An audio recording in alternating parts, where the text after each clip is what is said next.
Gates are back. And they're racing, and Royal Aussie a little bit awkward into stride. He'll drop to be last in the early stages. TOUT rushes up into the early lead with 55er at the outside, racing a length back in second. Fire Rally, purple colours, is 2 lengths off in third. Then comes Grinkov, who conceded a position to Do Angel's Cry, who improved at the outside, a length and a half away to We're Jamming. Speed Machine is one from last, and Royal Aussie will need to make it past every single runner down the side of the track. They've got 900 metres left to run, and TOUT is not hanging around. He's the leader by 2 of a 55er who races in second, a length and a half back to Fire Rally, who hugs the rail in third, and Do Angel's Cry is next. Fire Rally now eases off the rail to get alongside 55er. Grinkov is in the green cap, racing midfield with 2 lengths away to Speed Machine. We're Jamming in the lighter blue, and Royal Aussie still got 10 lengths to make up, but got a good pace to work with 500 metres left to run, and TOUT is the leader by 2 over 55er in second. Then comes Fire Rally. Grinkov towards the inside is 3 lengths adrift. We're Jamming, Royal Aussie 2 off the outside. Speed Machine, Do Angel's Cry looks to be floundering, but they went past the 400, and TOUT is the leader by 2 lengths over Grinkov in second. Fire Rally, Royal Aussie, pink sleeves and cap, still got 4 to make up with Speed Machine. TOUT continues to run over Grinkov, who stays a length and a half behind. TOUT from start to finish beats Grinkov. Third goes the way of Speed Machine, and they were ahead of Royal Aussie. Hard to find in this type of field against horses who had run at the highest level. TOUT is towards the extreme right-hand side, came out running, set a good gallop, it has to be said. And despite the best intentions of those in behind, he wanted victory all the more than anyone else.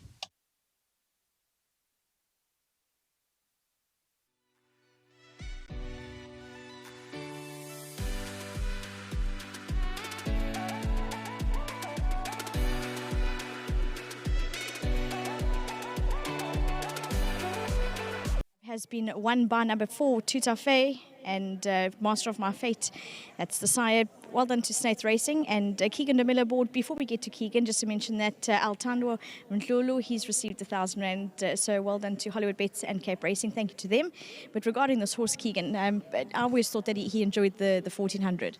Yeah, he seems to love it. You know, he does have a little bit of a breathing problem, so I think he is a little bit restricted to this, and he just likes to gallop, and you don't touch his mouth really, and he just dictates to you. And I won his maiden on him, so he's come a long way since, and I'm just truly grateful to the whole Snaith outfit for the opportunities, and yeah, he's just a superb horse. I heard off air that everyone's giving you a little bit of stick that he enjoys Grant so much, but you reminded them that this horse also runs for you. Yeah, Jono mentioned in the ring that he runs for Grant, and I had to just remind him afterwards that I have won on him before, so not a bad replacement. Keegan, regarding the connections, obviously they're all well dressed, and these are lovely colours, so we'll get to that. But lovely connections to win for. Yeah, 100%. You know, and they're very passionate. Just well done to the whole Warner family, well done to the Jones family, well done to Mr. Friedman, and yeah, I hope Gregson's, well done to all of them. Just truly grateful for the opportunity, and passionate owners really deserve it, and just couldn't be more grateful for the opportunity. Well done for the win. Thank you very much, and to the whole Snaith outfit once again, thank you very much. To Jono, who's representing the yard, and Mr. Snaith, well done, and to my sponsors winning form again, thank you very much. Yeah, that's Keegan de Miller. Next up, we'll chat to Jono. We spoke to you just a race ago, and you said watch us in the next, so well done. Yeah, and I didn't expect this one. You know, he's probably the first time he stepped up to this level.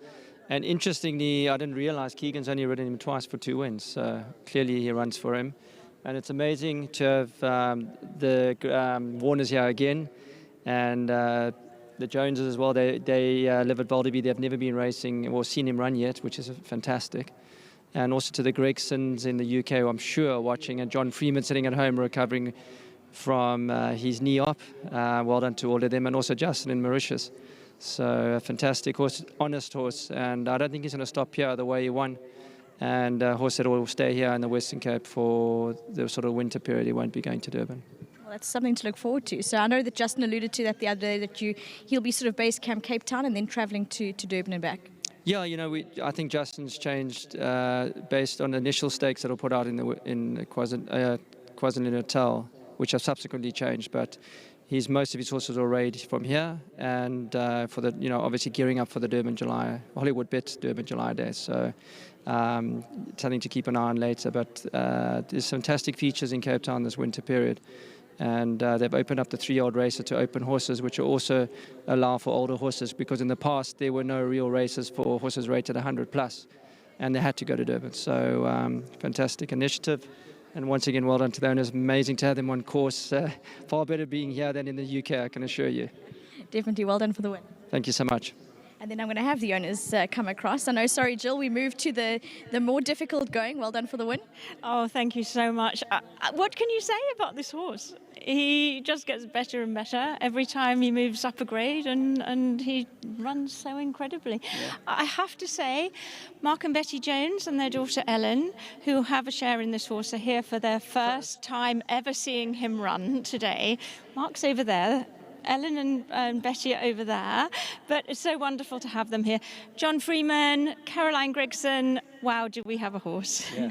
And a lot of fun to, you always look, you come well represented every time he runs, and just lovely. He's such an enthusiastic horse that he's easy to enjoy. Yeah. He's an absolute joy. I mean, what can you say? He's hardly ever out of the frame, and he runs his heart out every time he runs. And can we say thank you to Grant Knowles, who finally has recognised that he is TOUT FAIT, not two.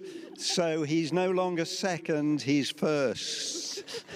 And before you two go, I just wanted to touch on regarding Carry On Alice. Lovely result from her progeny in Australia. Oh my goodness, Vicky. I mean, Carry On Alice's fairy tale continues. She is unbelievable. She changed our lives. Yeah. She really changed our lives. And yes, the colt that sold on Monday morning, I think, is the one that looks most like her. So let's hope that he's going to be as successful as her. And I'm sure the two of you will be following this very carefully. Oh, absolutely. But actually, her next foal is a filly who looks even better. She looks magnificent. We'll definitely be following her progeny, and not only that, but also TOUT FAIT. But can we say thank you so much to Keegan for a beautiful ride, and to the whole of the Snaith family for giving us such a wonderful experience. Thank you. Yeah. Well done for the win. Thank you so much. And enjoy the Joneses. You're standing in the wings to enjoy the celebrations too. Number 4, TOUT FAIT, son of Master of My Fate. Well done to, sorry, my pages are blowing, for Fast Fontaine Stud for breeding. Keegan de Miller for riding. A lovely type of horse you can keep your eye on, as Jono mentioned, through the winter months here in the Western Cape. But that's it. Number 4, TOUT FAIT is your winner in race 5.